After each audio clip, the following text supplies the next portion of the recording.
History tells the story of the world and of our lives. Sometimes that history goes bump in the night.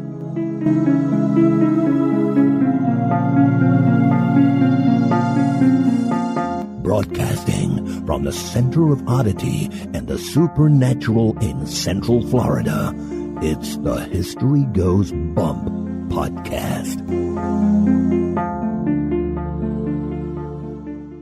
Hello, you spooktacular people. Welcome to this 125th episode of the History Goes Bump podcast. Ghost Tours for the Theater of the Mind. I am your host, Diane. And this is Denise. And on this episode, we are going to Ohio, and we are featuring the Golden Lamb Inn, Denise. Yes, we are. Before we get into that, we want to point people over to our website, historygoesbump.com. And if people would like to send us some feedback, Denise, where can they do that? They can do that at historygoesbump@gmail.com. And we got an email from Jessica Peace. Good afternoon. My name is Jessica Peace, and I'm a brand new listener to podcasts in general. I, like a lot of people, found you after listening to Bizarre States. I just finished the podcast about the inn in Asheville, and I got so excited. I live about 15 minutes away from Greensboro, North Carolina, and I recently just went on a ghost walk downtown with a company called Nightmares Around Elm Street. A lot of stories caught my attention, but the one about the Blandwood Mansion interested me the most. While I was there, I got odd feelings that someone was watching me out of the observation tower, and the guide said that many ghosts do hang out in and around the tower. I thought it may be a great idea for another show. I'm going on another ghost walk around Winston-Salem, North Carolina this weekend, so if I find any stories, I will share. Thank you so much, and you girls are amazing. Denise, we had asked if we had any Mormon listeners for them to contact us and let us know a little bit more about the beliefs there, and we actually got 2 emails about that. The first one's from Corey. She says, "Hello, ladies. I just finished listening to your episode on the Capitol Theater. I'm post-Mormon, but many of my family and friends remain faithful members of the church. Discussing belief is hard, as a lot of what is taught is the opinion of the speaker and is subject to change. There's much taught by early leaders like Brigham Young, for instance, that are flat out said to be wrong these days. Anyway, I thought you did an excellent overview of the Mormon position on ghosts. A few things, though, I've heard it taught, but again, don't know how doctrinal this is, that the spirit world where we go when we die is earth, that the spirits of the dead are all around us. We just can't see them. The idea that only males over 18 can cast out evil spirits is not quite true. I was taught that anyone can do it. The difference is a man would say, by the power of the holy Melchizedek priesthood, which I hold in the name of Christ, while a woman or child would say, in the name of Jesus Christ and by the faith I have in him, or something of the like. Finally, in the Doctrine and Covenants, a book of scripture revealed to Joseph Smith and few others, there is actually direction on how to tell if a spirit that approaches you is saying that it has a message from God, if it really is from God, or trying to deceive you. Doctrine and Covenants, section 129 to be exact. I've included a link, but will also sum up rather than subject you to the old-timey type English. Thank you for that, Corey. Yes. Basically, if a messenger comes to you saying he has a message from God, you offer to shake hands. If it's an angel with a flesh and bone body, it will shake your hand, and you will feel it. If it's a spirit without a body, it will decline to shake hands. If it's an evil spirit intent on deceiving, it will shake your hand, but you will not feel it. You then cast it out as I described above. Personally, when someone approaches me and says they have a message from God, I generally say no thanks and close the door in their face. This seems to work too. Well, I guess that would. How interesting that they figure out what a spirit is by shaking a hand. That is very interesting. I'd never heard that before, so thank you so much for sharing that. I had no idea. You know, the women go through Jesus, but the men go through the priesthood of Melchizedek, or whatever his name is. Melchizedek. That's actually, Jesus was from the priesthood of Melchizedek. It's in the Old Testament. Is it? Yeah, he's like the number one priest. And a lot of people believe, kind of getting into some of the supernatural, that actually was Jesus too. That he showed up on earth before he came before his birth, and that was one of the identities he took on, I guess you could say. At least that's what I've heard. Angie also sent us an email, and she said that she was born into the religion Mormon, and she says that it's very similar to the Masons. She says, my father had authority posts in church, so I was able to find out a few things that are supposed to be very super secret, and only once you reach a position in the church, you find out about the secrets of the church, which also is like Masons. As for the spooky part, this is supposed to be very super secretive, but Mormons do believe in life after death. They want all of your family to be together. They are very big in tracing your ancestry. Ancestry.com is actually run by the Mormon Church. As I got older, it was very important for me to know who my ancestors were because in after death, we wanted to be reunited with them. In order to do that, we have to make sure that we're Christian enough. You know how Catholics had this whole thing back in the day where you paid the church an offering so your loved one's soul wasn't in purgatory? Well, the Mormons have something like that. They offer the young souls of the living adolescent, meaning me, and we have to be dunked in baptism for our dearly departed. I think I saved about 30 to 40 ancestor souls of our church members. That's a lot of dunking. One thing that stood out to me was a story they told us right before doing the baptism. It was a story of a young girl sitting as we were waiting for her turn at the baptism for the dead. That's what they called it. As she was sitting there, she noticed a fog was coming in over her eyes. As she adjusted, she noticed that the room had filled with translucent people. As she sat there, she noticed these people were not dressed in modern clothes. She recognized one of them. It turned out to be an ancestor of hers. When she heard her ancestor's name mentioned in the baptism, the figure turned to her, smiled, and disappeared. I thought it was cool. I was very disappointed I didn't have the same imagery when I was getting dunked. As an elder, what we call missionaries, they have the power to heal. They carry blessed oil in the form of a keychain. My dad had that. It's like powerful holy water, hence the reason why male and females can do stuff like exorcisms. This is why only church members with top secret clearance are allowed in the rest of the temple and everyone else is regulated to the visitor center. And she says that's where she is too now that she's inactive. And David Black gave us some more insight on Black Aggie. I'm currently listening to the History Goes Bump podcast, episode 24, The Legend of Black Aggie. I live in the area of Druid Ridge Cemetery where Black Aggie used to sit, and I drive past it every day. I have even considered getting a plot there for my wife and me because it's such a beautiful cemetery. Growing up in the area has made me very aware of the legend of the statue, and though it was moved to the Smithsonian Institute when I was 8 years old, I do remember seeing it in the cemetery. My father took me there at least one time when I was young, and we drove past it slowly in the car. The statue was part of my father's growing up. As a teenager, he would go there with his friends, and they would dare each other to sit in the statue's lap. When he was older, he would take dates there for the scare factor. He also told me that he never saw the eyes glow red, but that he and his friends would catch lightning bugs, pinch their tails off, and smear them in the statue's eyes. Then the eyes would glow a yellow-green for a time, and that looked kind of scary. I'd never thought of that, but yeah, I guess that's a good idea. Yeah, especially if you're trying to have the scare factor for your date. Sure. Look at the eyes are glowing. My dad has told me that when he was young, he never feared the curse of the statue, though now that he's 85 years old, he's rethinking all the time he sat in her lap. He just might die one day after all. Denise, we have a lot of fans down in Australia. It's wonderful. We heard from Stacy. She wrote on our website, giving us a lot of encouragement, and thank you for her kind remarks and her comments. And she just found us last month, so she's working her way through. We also heard from Anne in Australia. She said, "Hi, ladies. I emailed you earlier this year about buying a ghost tour for a girlfriend for Christmas. Absolutely loved it. We went through Lantern Tours, and that's lanternghosttours.com. I actually follow them on Google+. They do a lot of ghost tours all around Australia, and our tour guide was fantastic. Sitting in the hanging tower, the atmosphere was so heavy, and we were both relieved to get out of there. We didn't have a lot of activity the night we went, but we were standing in Block A, which is where the death row prisoners were kept. I was standing at the back of the group listening to the guide tell about the stairs and the young girl who died there. I felt what I thought was someone standing a little too close and their breath was on my neck. You got it. Turned around and there was no one behind me, or even close enough to be a possibility. The history was so interesting. I didn't realize that the last person to be executed in Adelaide was in the year of my birth, 1964. That's a pretty good year, Denise, huh? That's a great year.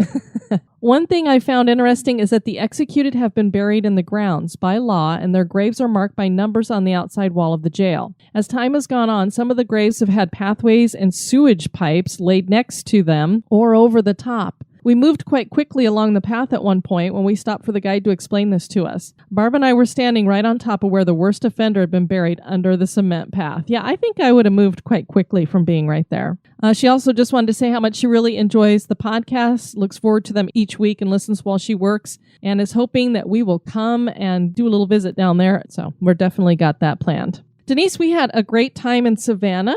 Yes, we did. That was fantastic. Hung out with the folks. We did a few periscopes. We did a couple while we were in Bonaventure Cemetery, and also we did one in Colonial Park Cemetery, which is the oldest cemetery in Savannah and right smack dab in the historic downtown area. And wouldn't you know that we met a couple of gals while we were hanging out there. I come over to the bench because Denise was just sitting with the dogs and taking a break. And I noticed that she was talking to two women, and she said, oh, here she comes. And so they were wondering a little bit about the cemetery. So we got to talk about the cemetery a little bit. This was Belinda and Maggie. Hey, Belinda and Maggie. And Belinda turns to us and she goes, so how do you guys feel about ghosts? And Denise and I just kind of looked at each other and had those little wry grins going. And we're like, well, we don't have a problem with ghosts. Why do you ask? And before you knew it, we were talking all about ghosts and hauntings and things. Come to find out that Belinda had been part of a ghost hunting group in Missouri and that she'd been to the McPike Mansion and was telling us all about that. And she told us some great stuff about the Lemp Mansion and things like that. So we had a wonderful conversation. And so thanks so much, ladies, for sitting and talking to us for, gosh, it was a long while. Yes, but it was very nice. Yes, it was very fun. And we did a ghost tour with Blue Orb Tours, and it was excellent. Very, very good. I loved that tour. Chastity was our tour guide. Yes, and she was very, very good. So I was so glad that we got connected with Blue Orb and went on that tour because it was exactly right up our alley. It was not cheesy. And one of the things that we learned on that, we've been to Savannah 3 times, and this was the first time we'd heard that when we were, was it Wright Square? Correct, yes. We were in Wright Square. This was a place where people were executed. The first execution in Georgia took place there in Savannah. Chastity asked us all to look up at the live oaks, and what didn't we see? And we didn't see any Spanish moss. Now, for those of you who don't live down in the South and you haven't seen live oak trees and the Spanish moss, a live oak tree, especially an old one, there's no way it is not going to have Spanish moss all over it. These trees had none. And they contacted some voodoo and hoodoo practitioners and had them come down and see what they thought about that. And they said, well, when this happens, it usually means that innocent blood has been shed. And so it goes down to those roots of the trees and they cannot grow Spanish moss on them. And Spanish moss is kind of like a parasite that grows on trees. Yeah, it's not Spanish and it's not a moss. No. That was amazing because the squares are just surrounded by these huge trees and not one of them had Spanish moss in it. I'd never seen anything like it. So if you're not a believer, that's one of those things that makes you go, Do want to welcome to the Spooktacular crew, Anne. Hey, Anne. With an E. With an E. Michael. Hi, Michael. Nikki with an IE. Hey, Nikki with an IE. Jonathan. Hi, Jonathan. April, and she's got a Y instead of an I. Hi, April with the Y instead of I. Adam. Hey, Adam. Kayla. Hi, Kayla. Jordan. Hey, Jordan. Stacy with an IE. Hey, Stacy with an IE. Sarah with an H. Sarah with an H. And there's another Denise in the group. And welcome, Denise. We need to gang up on them. The location for this episode was suggested to us by listener Stephanie Martin, and we got research assistance from Annette Student and Sharon Spungen. Denise, are you ready to go to the inn? I certainly am. All right, let's go.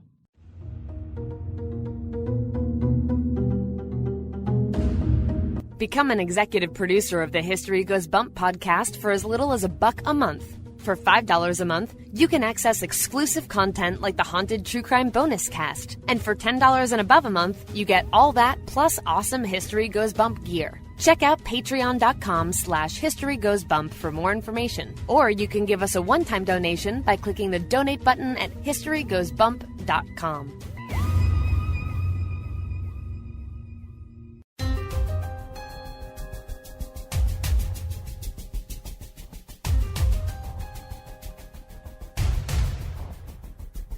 History is full of oddities, curiosities, mysteries, and the truly bizarre. Welcome to This Moment in Oddity.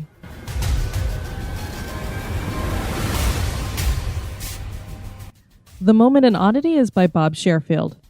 Sir Thomas Tresham was a Roman Catholic during a period of English history when to hold such beliefs and refuse to convert to Protestantism was a crime. During the latter years of the 16th century, Tresham spent almost 15 years in prison for being a recusant, as well as being fined a figure of some £8,000, equivalent to $1.6 million today. Upon his final release from imprisonment in 1593, Tresham decided he wanted to construct a building that would act as a protestation of his faith, and so Rushden Triangular Lodge was conceived. He didn't build an extravagantly stately home or romantic country manor house, but rather, internally at least, a plain and compact building suitable for a gamekeeper or someone of similar social standing. Built to represent his belief in the Holy Trinity, the number 3 reoccurs time and again in the design and construction of the Folly. Its 3 sides are each 33 feet long, with 3 gargoyles mounted at roof level. It has 3 floors, each with 3 triangular windows and triangular chimneys. Running around the exterior of the building are 3 Latin inscriptions. The first one is from Isaiah 45:8, and I'm not going to say the Latin, but it does translate to, "Let the earth open and bring forth salvation." The second one is from Romans 8:35, and it translates to, "Who shall separate us from the love of Christ?" And the third one is a paraphrase of Habakkuk 3:2. And it translates to, "I have contemplated thy works, O Lord, and was afraid." Above the entrance to the lodge is engraved the number 5555. Though the number seems to have no specific meaning, it has been noted that if you subtract 1593, the year its construction began, you were left with 3962, the date in BC, which according to the Venerable Bede, the flood occurred. Numerous other religious carvings adorn the structure, including the 7 eyes of God, a pelican in her piety, and the hand of God touching a globe. The chimney displays a lamb and cross, a chalice, and the monogram IHS. On each floor, the main room is hexagonal, leaving triangular-shaped rooms in each corner. The roof of the building features 3 gables on each side, which are surmounted by 3-sided obelisks. While it wasn't unusual for Elizabethans to incorporate messages into their buildings, that a man who had been fined and imprisoned for his beliefs would go on to build such a public demonstration of them with such a bizarre structure certainly is odd.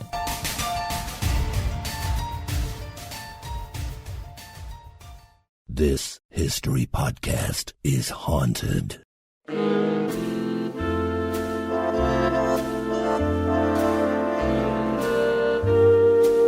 This day in history.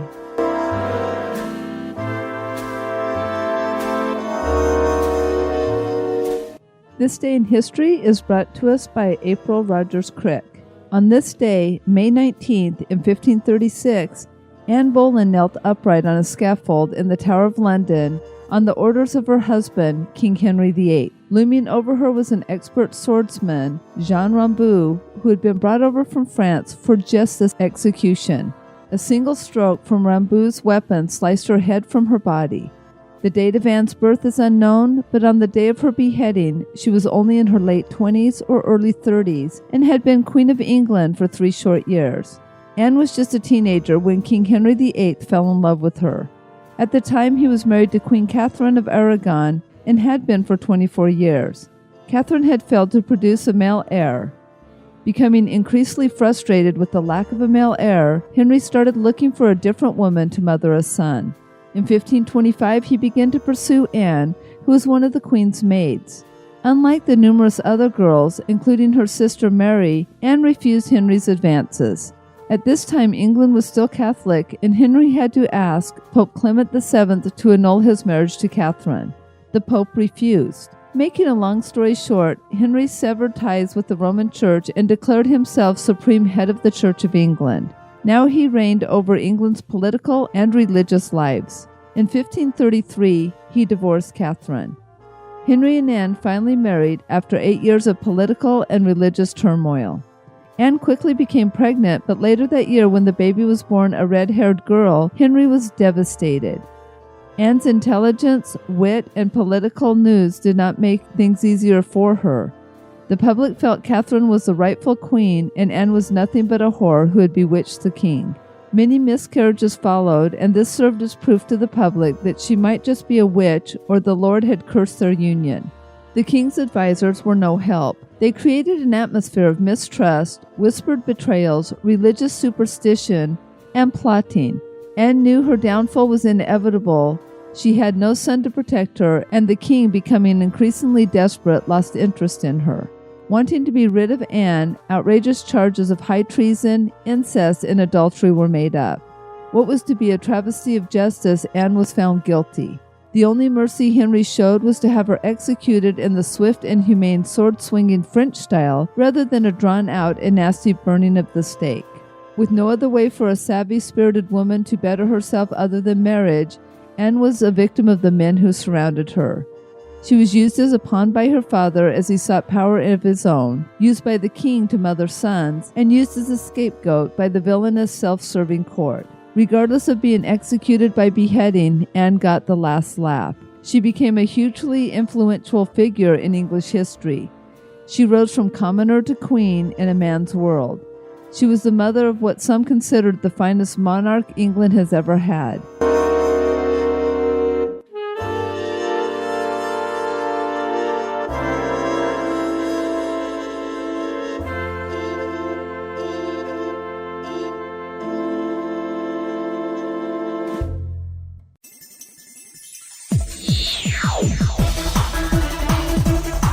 You're listening to History Goes Bump. The Golden Lamb Inn is the state of Ohio's oldest hotel. The hotel has been the gathering place for residents of Lebanon for over 200 years. Through the years, it has changed ownership and names and hosted a variety of presidents and famous people. But the one constant has been the symbol for which it is named, the Golden Lamb.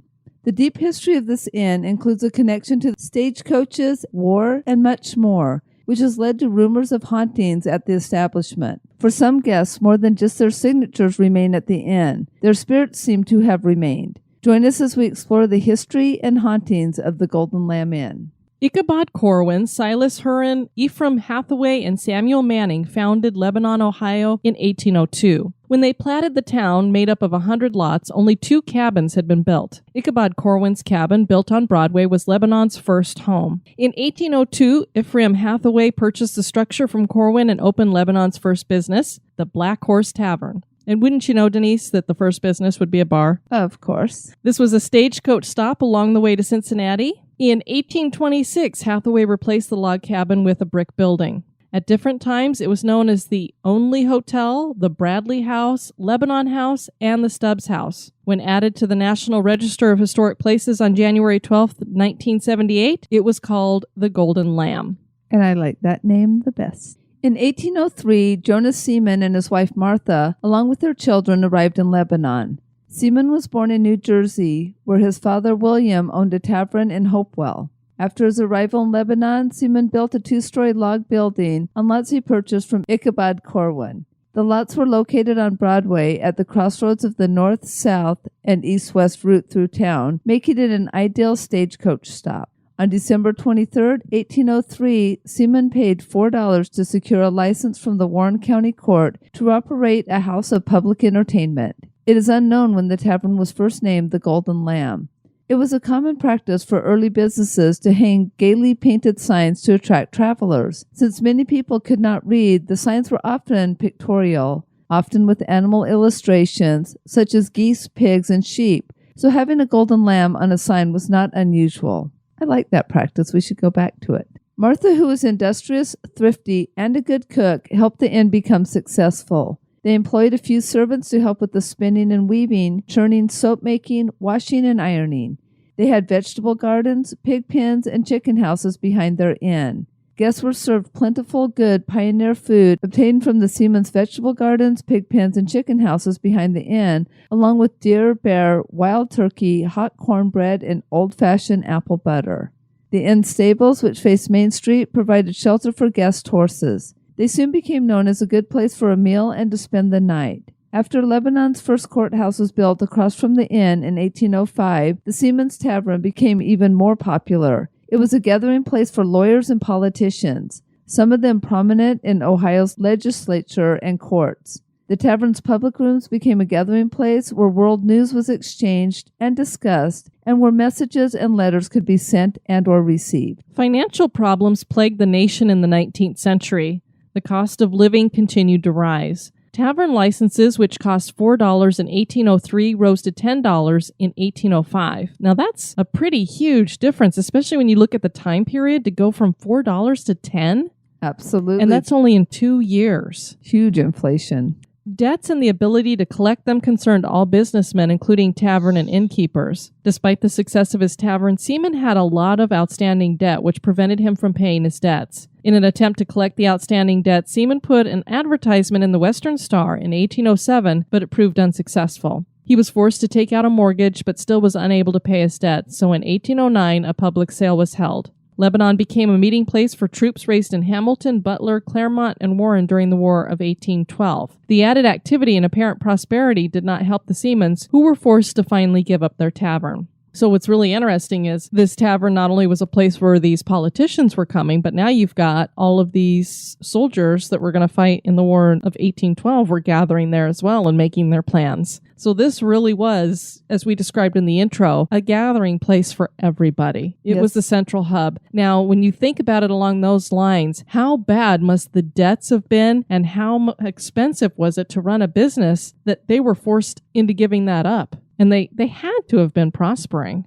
Oh, absolutely. With that many people coming through, you would think they would have been rocking the house. This is like the Whistle Stop Cafe. There's just nowhere else to go, you know? Ichabod Corwin purchased the Seaman's Tavern and in 1815 replaced the log structure with a brick building to house the tavern. For short periods over the next 5 years, Ephraim Hathaway, A. Hill, and several others operated the tavern.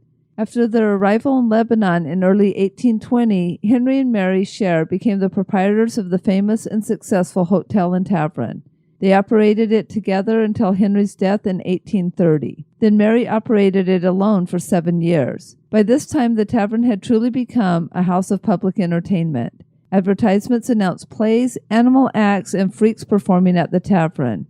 Since Lebanon had no theater and not many public buildings where entertainers could perform, the tavern became the town's first theater. Plans for Ohio's canals, good roads, railroads, and bridges were discussed in the hotel's parlors. Celebrations and political rallies were common occurrences. For a week in 1827, the hotel housed 3 prominent foreign guests, Lord Dimnan and Lord Denison, members of the House of Lords in England, and the Earl of Derby, who was Lord Stanley at the time and later Prime Minister of England. Denise, they had freak shows there. Very, very cool.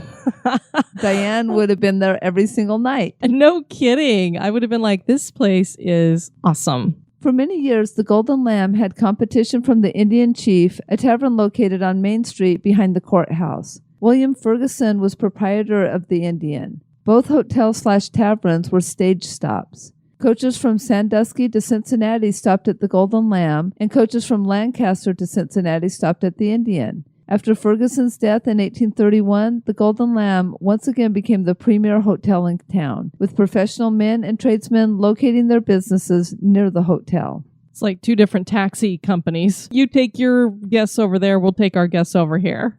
It's so funny. Exactly. In 1837, Mary sold the Golden Lamb to John and Aaron Pauley, who kept it for only a short time. One of the biggest events during the tavern's early history was the elaborate dinner served on June 9, 1840, to celebrate the arrival of the first canal boat in Lebanon. Isaac Stubbs purchased the tavern in February 1841 for $3,150. Can you believe that? An entire business for just a couple months' mortgage. Now, he was a brilliant man because only a month later, he turned it around and sold it to a man named Calvin Bradley for $6,700. So for more than double what he paid for it. That worked. The tavern became known as the Bradley House at that time. Bradley was well known and remembered for many years after his death as being a genial host who provided fine food, splendid banquets, and gracious hospitality. One of his famous early guests was 30-year-old Charles Dickens, who arrived by coach from Cincinnati on April 20th, 1842 with his wife Catherine and her maid. Dickens kept a journal of his first trip to America, which later became the basis of his book American Notes, published that year in October. He noted in his journal that they arrived at the Bradley house around 1 p.m. and dined shortly after with the boarders in the hotel. Beverage choices were coffee and tea because it was a temperance hotel. After ordering a brandy and being refused, Dickens wrote in his journal, "This preposterous forcing of unpleasant drinks down the reluctant throats of travelers is not at all uncommon in America." After the meal and a change of horses, the Dickens party continued its all-night-long journey to Columbus, Ohio. So I guess he was a little upset he couldn't get his liquor. Yep, we've heard those statements at the Magic Kingdom before. You know, this is interesting. I guess they didn't really have any temperance going on over across the pond there, since he was saying this is what happens to all travelers over here. It's not uncommon. I love how they were forcing unpleasant drinks. Tea is pretty good, and I know you love your coffee. Absolutely. In 1846, Bradley moved to Cincinnati, where he opened the Western Hotel. Isaac Stubbs reposed the building, which he and his heirs owned until 1914. Stubbs, a Quaker from Georgia, was a prosperous businessman who was engaged in many ventures. On March 7th, 1845, he placed the following advertisement in the Western Star. That valuable tavern stand, long known as the Golden Lamb Hotel, now the Lebanon House, in the town of Lebanon, Warren County, Ohio, is now for rent or for sale. The house has lately been enlarged and is in the first state of improvement. The stabling, which is new, is large and commodious, and the whole premises well worth the notice of those who may wish to purchase or rent property of this kind.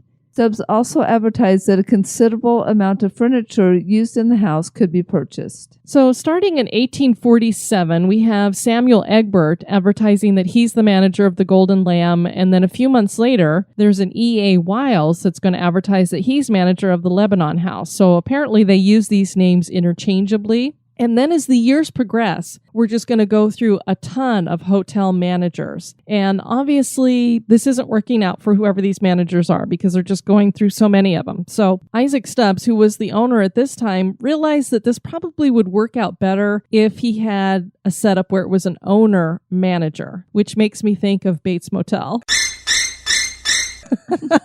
Of course, it would make you think of Bates Motel. Oh, no spoilers here, but oh my God. Anyway, so he decided that he was going to have his son Albert become the manager. And he did just that, and Albert remained the manager there for 36 years. So it was a good decision on his part. Very good decision. And of course, since their last name was Stubbs, they changed the name of the Golden Lamb to the Stubbs House for a while. But then they changed it back to the Lebanon House because that was what people were more familiar with. And as we know, really, I'm sure most people were just calling it the Golden Lamb because that's what everybody knew it as. In 1878, Stubbs added a fourth story to the hotel to accommodate men building the railroad. The hotel's popularity continued to grow over the years, and over those years, 12 presidents have either eaten or stayed at the hotel. That's a lot to really boast of because if you think about it, frankly, I had never heard of this inn until Stephanie suggested it to us. Right. And to think that 12 presidents darkened the door there, that's amazing. Absolutely. And I do have a list of those presidents. President John Quincy Adams and President Martin Van Buren, Rutherford B. Hayes, James A. Garfield and William McKinley, Warren G. Harding, Ulysses S. Grant, William Howard Taft, Ronald Reagan, and George W. Bush Jr. And the interesting thing is that George W. Bush is the only president who visited the Golden Lamb while he was actually president. There were a couple of them who visited after their terms, and then most of the rest, it was before they had become president. And with George W. Bush, he actually addressed a crowd in front of the hotel and said, "I am proud to be the first sitting president to have visited here. Actually, I'm the first standing president today." And then some other famous people who visited the hotel were Barbara Bush, which was the First Lady, former U.S. Senator, Mayor of New York, and Governor of New York, DeWitt Clinton, Arthur Samuel Clemens, better known as Mark Twain, and we did do a podcast on him, poet James Whitcomb Riley, author Harriet Beecher Stowe, education reformer and a Massachusetts politician Horace Mann, Jeremiah Morrow represented Ohio in the United States House of Representatives, was a U.S. Senator and Governor of Ohio, and last but not least, artist Marcus Mote. Robert Jones and a partner leased the Lebanon Hotel in 1926, and by 1927, he and another partner purchased the hotel. By the end of the year, Jones was the sole owner. His heirs continue to own the hotel today. Jones changed the name back to the Golden Lamb. The hotel, which had 42 guest rooms and a dining room, was renovated into a restaurant with 10 dining rooms and 18 guest rooms, each named after a U.S. president or prominent person who visited the hotel. Jones and his wife Virginia once again made the Golden Lamb a well-known hotel and restaurant. When the couple retired in 1969, the hotel was leased to the Commissar family, who at the time owned Cincinnati's Masonette restaurant. Jones died in 1996 and his wife died in 2004, and they only had one child, a daughter. She had married a guy by the name of William C. Portman. She died in 1994, and then he died in 2010, and it is their 3 children that inherited the hotel building, and they still own it. So now it's owned by the Portmans. Stevens Hospitality, which is run by Stephen W. and Stephen D. Mullinger, became the owners and operators of the Golden Lamb Hotel and Restaurant. And the Mullingers and Portmans invested over $7 million together in renovating the building, which included a brand new kitchen. And now the Golden Lamb is currently being managed by the Phoenix Restaurant Group from Cincinnati, Ohio. So again, boy, this hotel went through a lot of hands, and what a renovation there. That's a big change to go from 42 guest rooms to 18. And they have all of these individual dining rooms. So if you want to have your own little private dining room, you can do that. And some of the names of the rooms, Denise, you've got your Charles Dickens room, the Ulysses S. Grant room, Samuel Clemens room. They have a Ronald Reagan room. So it's all the list of all the presidents and famous people that we just went through all have their own rooms now. Harriet Beecher Stowe. So it's like they went through the list and said, And they're really neat looking rooms. And they have, it looks like antique furniture in them from what I'm looking at on the website. There's canopy beds and all kinds of good stuff. So it looks like a really neat place to stay, even though there's not as many rooms. So very neat looking place. Many of the guests and employees at the inn have had strange experiences, leading many to believe that the hotel is haunted. 2 night auditors have had paranormal encounters. One witnessed several chairs in the closed dining room fall over all at once. The other auditor looked over at the staircase one evening while working and saw a little girl standing there. The sight was unusual for the middle of the night as there were no adults around. Suddenly, the child disappeared. The Golden Lamb is believed to be haunted by a little girl. Some believe her to be Sarah, the niece of the inn's manager, Isaac Stubbs. Others think she is Henry Clay's daughter, Eliza, who did expire at the inn due to a terrible fever.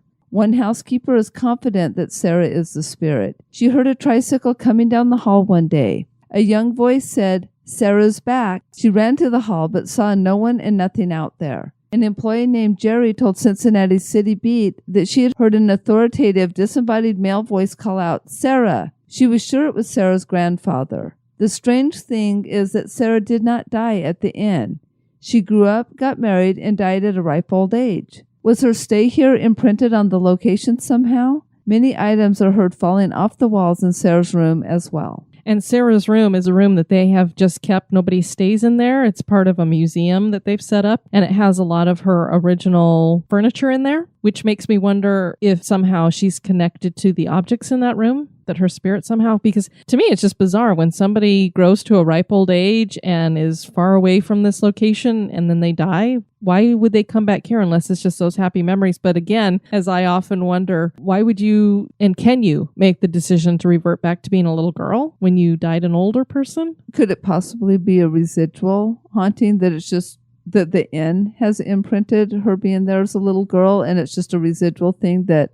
You know, it could be, because there's nothing here that would indicate to me that it's an intelligent one. If you're hearing a tricycle, that could be residual. If you hear a young voice saying Sarah's back, it could be residual. So that's true. It could be some kind of a residual imprint. And again, it also could be this little girl, Eliza, who had a fever there. And it was really sad because Henry Clay was a politician. And they were staying here, and his daughter had been sick for, I think it was like 3 weeks. And the doctor came and checked her out, and he said, you know, she really is starting to improve. I think you're good to go, Henry. You can go back to Washington, D.C., get back to work, and everything should be fine. Right before he got to Washington, D.C., he got news that she had passed. So can you imagine you're just sitting there waiting for your daughter to get better before you move on, and the doctor says, I think she's going to be fine, so you leave, and then she passes away. She was buried in a cemetery near there, and then they did move her body later, which again, disinterring a body and moving it could be that this is a reason here. So who knows who this little girl is, or there could be a couple of them haunting it,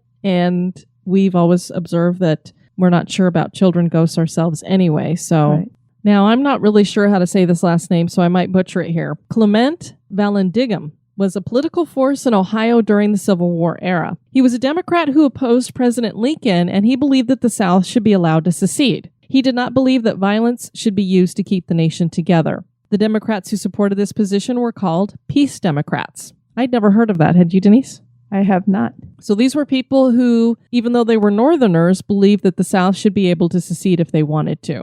General Ambrose Burnside, who we heard about in our Battle of Antietam, Burnside's Bridge, had issued an order in Ohio that outlawed anyone showing sympathy to the enemy, violating the freedom of speech of our fellow Americans. Because while you may not agree with them being supportive of the South's right to secede, they still have a freedom of speech to say they do support that. Vallandigham was found in violation, and Burnside had him arrested. He was sentenced to jail until the war ended, but President Lincoln commuted the sentence to exile in the Confederacy to prevent peace Democrats from rising up. Vallandigham left the Confederacy after a few weeks and headed to Canada. He returned before the war ended and later headed the Ohio Democrat Party. He was a lawyer as well and would meet his ultimate end while defending a client. Vallandigham was discussing the case with an associate. He had 2 guns on the table, one loaded, the other not. A local paper describes what happened next. Quote, he picked up a revolver and putting it in his right pocket, drew it out far enough only to keep the muzzle touching his body and snapped the hammer. The weapon exploded and sent its deadly missile into the abdomen at a point almost corresponding with that in which Myers was shot. Mr. Vallandigham exclaimed that he had taken up the wrong pistol.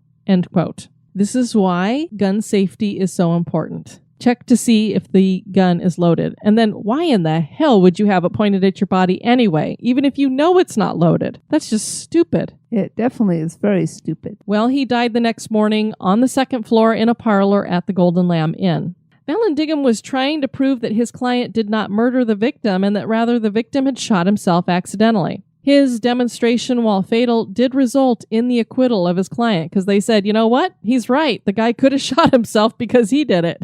Jeez, way to prove your point. The spirit of the lawyer seems to have remained. His profile has appeared in a photo taken of a 2nd-story window. A manager believes she's heard the spirit sigh behind her. The manager said, quote, I turned around fast because it scared me, but there was no one there. The server hadn't seen or heard anything, but I know what I heard. It was a human sound, maybe a man. After all these years, something finally happened to me. I couldn't believe it. End quote. A server and a housekeeper saw full-bodied apparitions of a man resembling Vallandigham. And apparently he wore a hat very similar to President Lincoln. So even though he opposed him, he liked wearing that type of top hat that was very long. Civil War General William Sherman has a connection to the Golden Lamb. His father, Charles R. Sherman, was an Ohio Supreme Court justice when he stayed at the inn in 1929.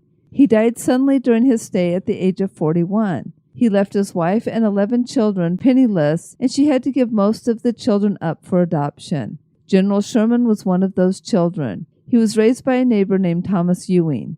Could this fact have left his father guilt-ridden and thus trapped here in the afterlife? Visitors sometimes claim to see a gaunt, gray man and smell cigar smoke that is attributed to his spirit. And this is a non-smoking inn, so to be smelling cigar smoke, you wouldn't normally be smelling that. The gift shop has had its share of unexplained occurrences. One employee thinks she attracts spirits to her. There's a shelf in the shop lined with stuffed animals. Many times when this employee would pass the shelf, those stuffed animals would launch themselves towards her. At least they're soft. I know. I was like, say some people get bricks or plates thrown at them, Yeah. So she's a lucky one. And this wasn't just one at a time. The entire shelf full all at once would come flying at her. That would be very freaky for her, but I wish they had like a closed caption camera because that would be kind of hilarious. I want a tape of that. Can you just see it? All these little teddy bears. Ah! You thought you hated dolls.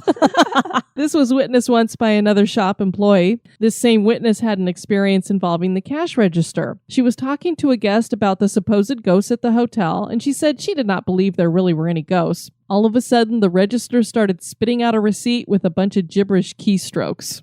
Guess they were trying to say, oh yeah? Oh yeah, here I am. This reminds me of when we were doing the Plymouth Ghost Tour and that light turned on when she was like, just ignore the ghosts. Yeah, exactly. And it's like, think, here I am. A blogger at the website All Stays wrote, quote, in addition, we not only experienced some weird lighting effects in our room when we stayed there, but we believed we brought home an otherworldly visitor from the Golden Lamb who spent a month or more hiding and then replacing various things from our home until, on a hunch, we finally asked it to stop. It complied and left our home immediately after that request. So I guess you have to stop blaming your spouse for hiding the keys.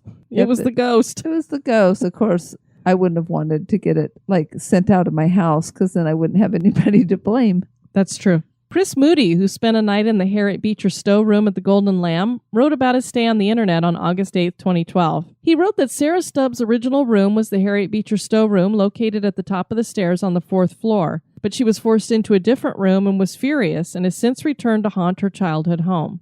Moody's only ghostly experience were loud footsteps on the floor in the room above his. On the way to his room, he passed a busy maid who immediately spotted his voice recorder and notepad. "Are you a ghost hunter?" she asked, and offered a word of caution. "The doors to the TV case pop open all the time, and it's not the latch," she warned. "Because I've had the maintenance man check the latch. The phone in the haunted room doesn't work either. The maintenance guys checked that too." There were only a few people staying in the entire hotel that night, including one person sleeping in the Ronald Reagan room on the 4th floor with Moody. While having dinner at the hotel restaurant, Moody quizzed the staff about their experiences with the haunts at the Golden Lamb. His waitress showed him her hand with a nasty scar that stretches across 3 fingers, which were sliced open when a porcelain sink collapsed on her in the basement. She had just finished telling her colleagues about how all the ghost talk was hogwash, and then the sink came crashing down. Now she's a believer and keeps her distance. She said she wouldn't go upstairs, downstairs, in the tunnels, nothing. She said, "No, thank you. Everybody knows that they don't ask me anymore because I'm not going." Now, that could just be a coincidence that the porcelain sink decided to drop at just that moment. But as we were saying earlier, it seems like whenever you're going, "Yeah, I don't believe in those ghosts," that's when you get poked. Exactly. Wow, though, I would rather have the bears coming flying at me or a register doing some weird stuff rather than a porcelain sink that obviously sounds like she probably had to have some stitches if she's got scarring on her hand. I would agree with you on that one. By the end of his stay, Moody met 3 staff members who refused to venture to the top floor. I mean, that's pretty bad if they're like, "I'm not going up there." Who do they get to clean? The manager told Moody that one night, 40 glasses were destroyed when they suddenly fell from the cupboard and crashed onto the ground. She said, "I can't explain that one." It was past midnight and the few guests staying overnight have gone to bed, and the night auditor is sitting by himself downstairs listening to piano music from the kitchen. Suddenly the peace is broken by the sudden sound of thump, thump, thump above Moody's head. It stops for a moment and then starts again. He wrote that he'd heard stories of past guests saying they hear footsteps in the same room. Only problem? He was on the top floor of the hotel, but it sounds like someone is stomping around directly above him through the ceiling. Then it stopped and didn't happen again. So who is walking around on the ceiling? That's Spider-Man? I don't know. Possibly. Are the experiences of all these people just really their own overactive imaginations getting the best of them? Are the spirits of some of the guests still checked in? Is the Golden Lamb Inn haunted? That is for you to decide. Sounds like a crazy place. And Denise, when Mom was doing a lot of the research on this, she goes, "I'd never heard of this place, but I want to stay there now." And she goes, "And not because it's haunted." Okay, well, she can stay there and we'll get a campground nearby and then let her tell us about things that go bump in the night. I had a feeling you were going to say that. She was like, "Well, I don't think I'd want to stay on any of the upper floors." I'll come over and have crumpets with her. Our next episode is going to feature the Driskill Hotel in Texas, and this was suggested to us by Whitney Land, and she is also doing the research for it. So another one of those haunted locations in Texas, Denise, that we'll have to visit while we're there. Yes, when we go to San Antonio. And we do have a couple of iTunes reviews to share with you guys. The first one is 5 stars from Cathington, my new favorite podcast. This podcast is great for people who love a little ghostly history, the best way to make history interesting. If you love haunted places, this is the podcast for you. And then we have Kenyon Taken. This is my favorite podcast, 5 stars. I absolutely love Denise and Diane. They tell you historical stories that have the potential to be haunted, and they present it in such an open way and exciting way that is truly enjoyable and so entertaining. I love that they are skeptics too, so they aren't trying to sell you on the hauntings. Denise and Diane are a great couple and work well together. Again, they haven't seen us like working in the yard. And I love their jokes and how they respond to each other. They make me laugh so much. My husband told me about this podcast and it instantly became my #1 favorite. And if they ever come to Texas for a haunted tour, I would go out of my way to meet up with them. Well, mark your calendars for 2017. We will be there. And thank you to your husband for letting you know about us. We appreciate that. Denise, it's because people share the show that we've gotten up to over 500,000 downloads. That just blows my mind. That's crazy. Every time, and I know I say this, but when I had my old political internet radio show, it still has yet to hit 200,000 downloads, and it's been sitting up for like 7 years, and I hosted it for 5, just to show people kind of a comparison. Well, think about it. Let's see. What do we want to listen to? Haunted histories or politics? I know what my choice would be. Indeed. And we got another 5-star review from Canada. We love our Canadians too. Our friends to the north. This is from Lisa Ann 91, 5 stars. Awesome. Currently listening to all the episodes from the beginning. Loving it. My favorites are episodes about people and events. Hopefully more to come. Awesome job. Well, thanks so much, Lisa. We appreciate that. We want to thank you all for tuning in to this episode. I have been your host, Diane. And this has been Denise. You take care now. Bye-bye. This episode has been brought to you by our executive producers. We'd like to welcome new executive producers, Amber Wright and Hillary Fatino. Thank you. Fan of the show? Subscribe to the show on iTunes, Stitcher, or your favorite podcast catcher. We would greatly appreciate your review at iTunes as well to help the show grow. Thank you.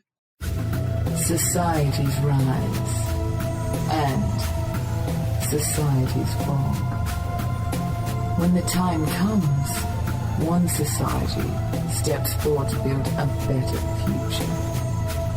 The Wicked Library, Kettle Whistle Radio, Ninth Story Podcast, Prog Watch, Red Horse Radio, The Lift, History Goes Bump, Listen, the M Writing Podcast, Society 13, Rebuilding Society, one podcast at a time.